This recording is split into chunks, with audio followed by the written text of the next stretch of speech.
நாம் எல்லோரும் திருப்பதி ஸ்ரீ வெங்கடேஸ்வர பெருமாள் கோவிலுக்கு போயிருப்போம். பெருமாளை தரிசனம் செய்துவிட்டு அப்படியே வந்திருப்போம்.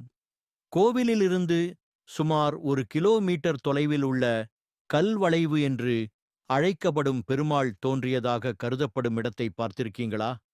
பார்க்கவில்லை என்றால் நான் காட்டுகிறேன். வாருங்கள். இதுதான் சிலதோரணம் என்று அழைக்கப்படும் திருமலை மலைகளின் பாறை வளைவு. திருமலை ஸ்ரீ வெங்கடேஸ்வர பெருமாள் கோயிலுக்கு அருகில் அமைந்துள்ள ஒரு தனித்துவமான பாறை உருவாக்கமாகவும், இது ஒரு அரிய புவியியல் அதிசயம் மற்றும் ஆசியாவில் உள்ள மிகச்சில இயற்கை பாறை வளைவுகளில் ஒன்றாகவும். இந்த வளைவு 2.5 கோடி ஆண்டுகளுக்கும் மேலானது என்று நம்பப்படுகிறது. இது குவார்ட்சைட் பாறையின் அரிப்பு மற்றும் வானிலை காரணமாக இயற்கையாகவே உருவாக்கப்பட்டது. இது சுமார் 8 மீட்டர் 26 அடி அகலமும் 3 மீட்டர் 10 அடி உயரமும் கொண்டது. இந்த வளைவு மக்களால் புனிதமாக கருதப்படுகிறது, ஏனெனில் இது பாரம்பரிய கோயில் நுழைவாயில்களை தோரணம் ஒத்திருக்கிறது மற்றும் திருமலை கோயிலிலிருந்து 1 கிலோமீட்டர் தொலைவில் அமைந்துள்ள இந்த இடம் பக்தர்கள் மற்றும் இயற்கை ஆர்வலர்களுக்கு ஒரு பிரபலமான ஈர்ப்பாகும். வளைவைச் சுற்றியுள்ள பகுதியிலுள்ள பூங்கா அமைதியான, அழகான மற்றும் ஆய்வுக்கு ஒரு சிறந்த இடமாக அமைந்துள்ளது.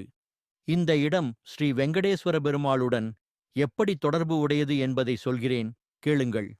கிருஷ்ணர் அவதாரத்தை முடித்துக்கொண்டு வைகுண்டம் வந்த பிறகு பூலோகத்தில் அநியாயங்கள் பெருகின. எனவே முனிவர்கள் எல்லோரும் சேர்ந்து யாகம் செய்தனர். யாகத்தின் பலனை மிகவும் சாந்தமான மும்மூர்த்திகளில் ஒருவருக்கு கொடுக்க எண்ணி பிருகு முனிவரிடம் கொடுத்து அனுப்பினர். முதலில் கைலாசம் சென்றார். சிவன் இவரை கண்டுகொள்ளவே இல்லை. எனவே வைகுண்டம் சென்றார். திருமால் பிருகு முனிவரை பார்த்தும் பார்க்காத மாதிரி கண்டுகொள்ளாமல் இருந்ததால் அவர் மார்பில் எட்டி உதைத்தார்.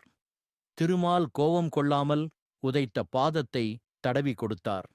எனவே பொறுமையும் அமைதியும் கொண்ட திருமாலுக்கே யாகத்தின் பலனை கொடுப்பது என்று முனிவர்கள் முடிவு செய்தனர். திருமால் கோபம் கொள்ளாமல் காலை தடவி கொடுத்ததை எண்ணி லட்சுமி கோபம் கொண்டு பூலோகம் வந்து சேர்ந்தார். அவரை தேடி பூலோகம் வந்த திருமால் திருமலையில் கண்மூடி அமர்ந்திருந்த இடம்தான் இந்த பாறை வளைவு பகுதி என்று நம்பப்படுகிறது. திருமால் எப்படி லட்சுமி தேவியிடம் பின்பு சேர்ந்தார் என்பதற்கு வேறு ஒரு வரலாறு உண்டு.